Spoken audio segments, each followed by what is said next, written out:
നിങ്ങൾ നിൽക്ക്. വക്കീലിരിക്കും.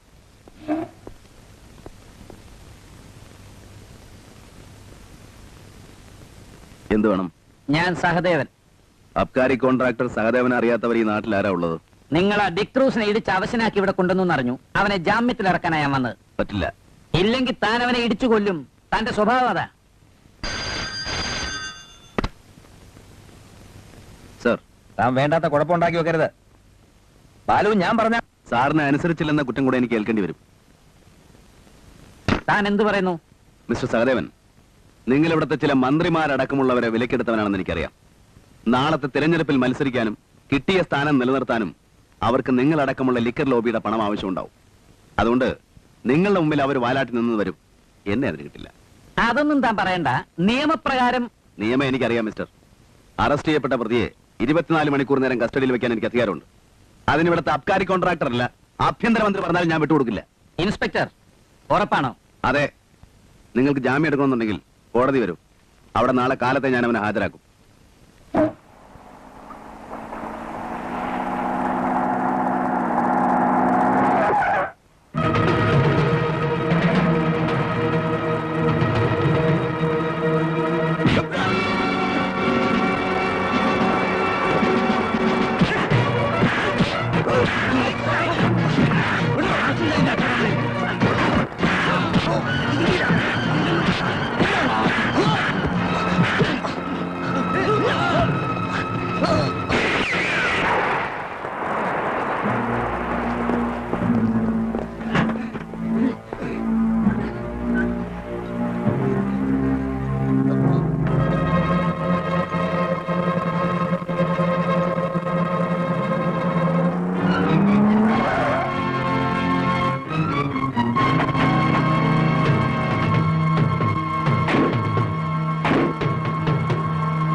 ഹലോ, സ്റ്റേഷനല്ലേ? ഇത് വാസുവാണ്. നമ്മുടെ ബൽറാം സാറിനെ കുറച്ച് ഗുണ്ടകളെല്ലാം ചേർന്ന് അടിക്കുന്നു.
പ്രീതി, നീ?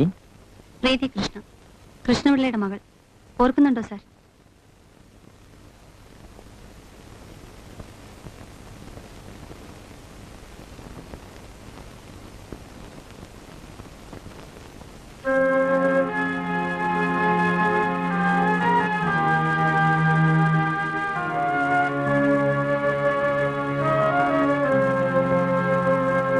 ബാലു, കരയുക?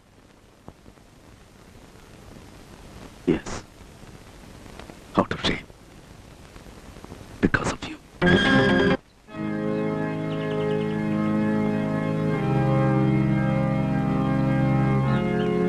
ഈ നിലയിൽ അച്ഛനെ കാണുമ്പോൾ കുട്ടി വിഷമിക്കില്ലേ? അല്ലാതെ എന്ത് ചെയ്യും? ഓ, പുവർ ഗേൾ. ആന്റി, നമ്മൾ എവിടേക്കാ പോകുന്നത്? പറയാം മോളെ. വരട്ടെ സിസ്റ്റർ.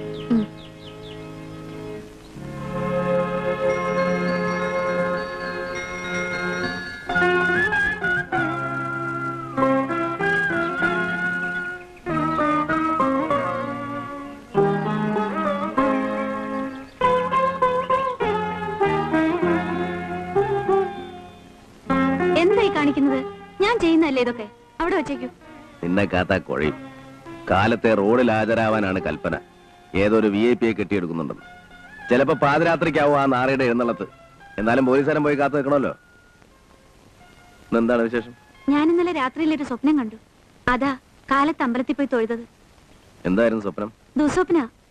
കറുത്ത് തടിച്ച കുറെ മല്ലന്മാര് തോക്കും കത്തിയും വാളും എല്ലായിട്ട് വാതിൽ ചവിട്ടി പൊളിച്ച് ഈ മുറിക്കകത്തേക്ക് വരുവാ.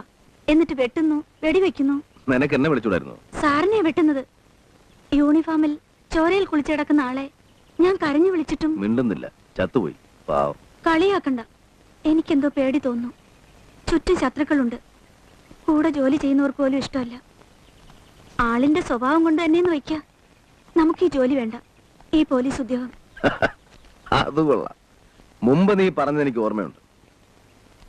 ഈ ബൂട്ടും പാപ്പാസും കെട്ടി കാലത്ത് മുതൽ പാതിര വരെ പണിയെടുക്കുന്ന ഒരു പോലീസുകാരന് കിട്ടുന്നതിന്റെ ഇരട്ടി റോഡ് വക്കിൽ നിന്ന് താടി പഠിക്കുന്ന അമ്പട്ടർ കിട്ടുന്നു. ആ പണിക്ക് പോകാനാണോ നീ എന്നെ ഉപദേശിക്കുന്നത്? അയ്യോ, അതല്ല. പണം ഉണ്ടാക്കണമെന്നല്ലല്ലോ പറഞ്ഞത്. അതിൽ കൂടുതൽ മനസമാധാനം വേണമെന്ന് വെച്ചിട്ടാ. ഒരു ചെറിയ വീട്, കുന്നും പുറത്തോ പുഴക്കരയിലോ. ഓലപ്പര മതി. പാടത്തോ പറമ്പത്തോ പോയി ഞാൻ പണിയെടുക്കും, വെച്ചുണ്ടാക്കും. അത് വിളമ്പിത്തരാൻ ആളുണ്ടാവണം. ഇങ്ങനെ വെട്ടും കൊലയും പേടിക്കാതെ കഴിയാലോ. എനിക്ക് അത്രേ മോഹമുള്ളൂ. മരണത്തെ അത്ര ഭയമാണോ സീതയ്ക്ക്? എനിക്കൊട്ടുമില്ല. സാറിന്റെ കാര്യത്തിലെ പേടി. അതുകൊണ്ടാ പറയണേ. വേണ്ട, നമുക്ക് ഈ ജോലി വേണ്ട. ഈ പോലീസ് ഉദ്യോഗം വിട്ടേക്കൂ.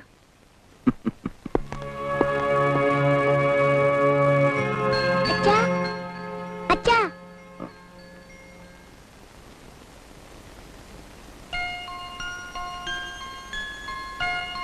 ഉണർത്തണ്ടെന്ന് പറഞ്ഞതാ ഞാൻ. മോള് കേട്ടില്ല.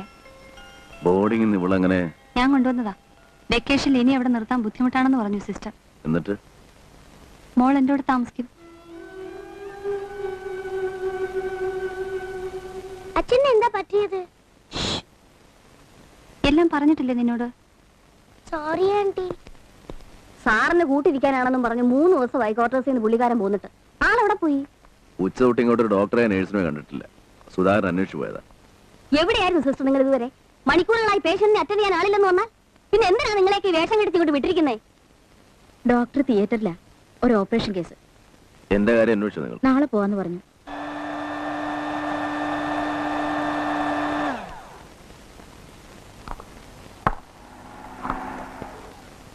ആന്റി എനിക്ക് വേണം. മോക്ക് തരാം. ഇത് അച്ഛനെ കൊടുക്കട്ടെ.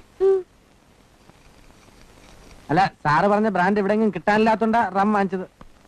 എന്ത് പണ്ടാരെങ്കിലും ആവട്ടെ, ഒഴിച്ചോണ്ട് വാടോ. ഈ മുറിവ് കരിഞ്ഞിട്ട് പോരെ ഇതൊക്കെ? എളുപ്പം കരിയാൻ ഞാൻ ഇതാ കഴിക്കാറ്. എന്റെ എല്ലാ മുറിവുകളും. എന്നാൽ ഇന്ന് ഇത് കുടിച്ചാ മതി. ദാ.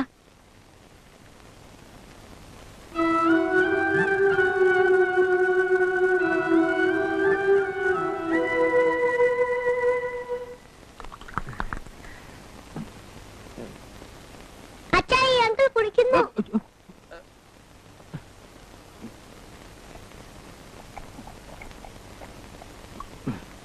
കളിപ്പാട്ടം വാങ്ങിച്ചേരാ. അയ്യോ മോളെ, ഇത് എനിക്കല്ല, മോളുടെ അച്ഛനാ. നിങ്ങളോട് ഞാൻ ഹോസ്പിറ്റലിൽ വെച്ചേ പറഞ്ഞതല്ലേ ഇത് കൊണ്ടൊന്ന് കൊടുക്കരുതെന്ന്. ഞാൻ സാറിനല്ല, നിങ്ങളെയാണോ അനുസരിക്കേണ്ടത്? സുധാര കൊണ്ടുവയ്ക്കോ. അപ്പൊ ഈ ഒഴിച്ചത് അതാ കുടിച്ചോ. ഞാൻ പകലെങ്ങനെ കഴിക്കാറില്ല.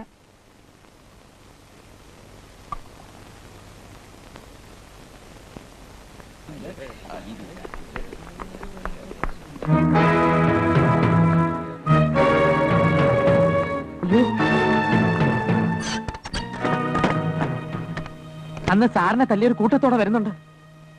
ഞാൻ ചെല്ലുന്നിടത്തൊക്കെ ഉണ്ടല്ലോ ഭഗവാനെ ഈ തല്ലും വെടിവെപ്പും ലാത്തി ചാർജും. അരുത്, പോകരുത്. മാറ്.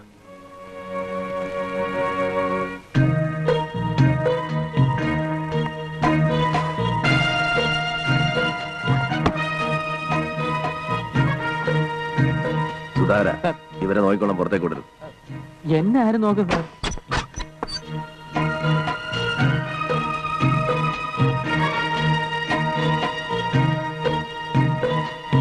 എന്താ നിങ്ങൾക്ക് വേണ്ടത്? സാറിനോട് ഇവർക്കെന്തോ പറയാനുണ്ട്. നിങ്ങളെ തല്ലിയത് ഞങ്ങളുടെ കൂട്ടത്തിൽപ്പെട്ടവരല്ല. എനിക്കറിയാം. കള്ളവാറ്റുകാരെ ഒതുക്കാൻ പോകുന്ന എക്സൈസുകാരോടൊപ്പം സഹദേവൻ അയക്കുന്ന ഗുണ്ടകളാണ് അവർ. പക്ഷേ ഈ സഹദേവൻ നിങ്ങളുടെ പാർട്ടിയുടെ കൊമ്പത്തിരിക്കുന്നവനല്ലേ? ആവകാര്യങ്ങളിലൊന്നും നിങ്ങൾക്ക് പങ്കുണ്ടാവില്ല. പാർട്ടിയുടെ യുവജന വിഭാഗമാണെങ്കിലും നിങ്ങളെ നയിക്കുന്നത് കിഴവന്മാരല്ലേ? മഹത്തായ ഒരു തത്വശാസ്ത്രത്തിൽ വിശ്വസിച്ച് പ്രവർത്തിക്കുന്നവരാണ് ഞങ്ങൾ. ഈ തത്വത്തിനും ഇല്ലടോ പഴക്കം. മുമ്പത്തെ വർഗശത്രു ജന്മി മൂരാച്ചിയും മുതലാളിത്തവുമായിരുന്നെങ്കിൽ ഇന്ന് അവരെക്കാൾ ജനങ്ങളെ ദ്രോഹിക്കുന്നതും ചൂഷണം ചെയ്യുന്നതും കള്ളക്കടത്തുകാരും മയക്കുമരുന്ന് കച്ചവടക്കാരുമാണ്. ആചാര്യൻ പുസ്തകം എഴുതുന്ന കാലത്ത് ഈ വക ഒന്നുമില്ല. അവരെ ചുരുങ്ങിയ തോതിൽ എതിർക്കാൻ ശ്രമിച്ചതിനാണ് എന്നെ അടിച്ച് ഈ കോലത്തിലാക്കിയത്. ഈ അധോലോക ശക്തിയെ നേരിടാൻ നിങ്ങളെപ്പോലെയുള്ള യുവജന സംഘടനകളോ വിപ്ലവ പാർട്ടികളോ ഇതുവരെ തയ്യാറായിട്ടുണ്ടോ? ധൈര്യപ്പെട്ടിട്ടുണ്ടോ? പേടിച്ചിട്ടാവും, അല്ലെങ്കിൽ അവന്മാരെ കാശ് വാങ്ങിച്ചിട്ടുണ്ടാവും. ഞങ്ങൾക്കാരും പേടിയൊന്നുമില്ല. തെറ്റ് കണ്ടാൽ ആരെ എതിർക്കും? എങ്കിലേ ഈ നാട് രക്ഷപ്പെടൂ. നിങ്ങളുടെ ശക്തിയിൽ ഞാൻ വിശ്വസിക്കുന്നു. പക്ഷേ അത് ജനങ്ങളെ ദ്രോഹിക്കുന്ന ബന്ധം സംഘടിപ്പിക്കാനും റോഡിൽ കൈകോർത്ത് പിടിച്ച് ഗതാഗതം സ്തംഭിപ്പിച്ച് നടത്തുന്ന പൊറാട്ട് നാടകത്തിൽ വേഷം കെട്ടാനും മാത്രമാകരുത്. രാജ്യത്തിന് ഗുണമുള്ള വല്ല കാര്യം ചെയ്യാൻ കൂടി ഉപയോഗിക്കണം. ക്ഷമിക്കണം, എനിക്ക് അധികം നിൽക്കാൻ വയ്യ, കാല് വേദനിക്കുന്നു. ഞാൻ അകത്തേക്ക് പോയിക്കോട്ടെ? ശരി സർ, ഞങ്ങൾ ഇനിയും വരും. സന്തോഷം.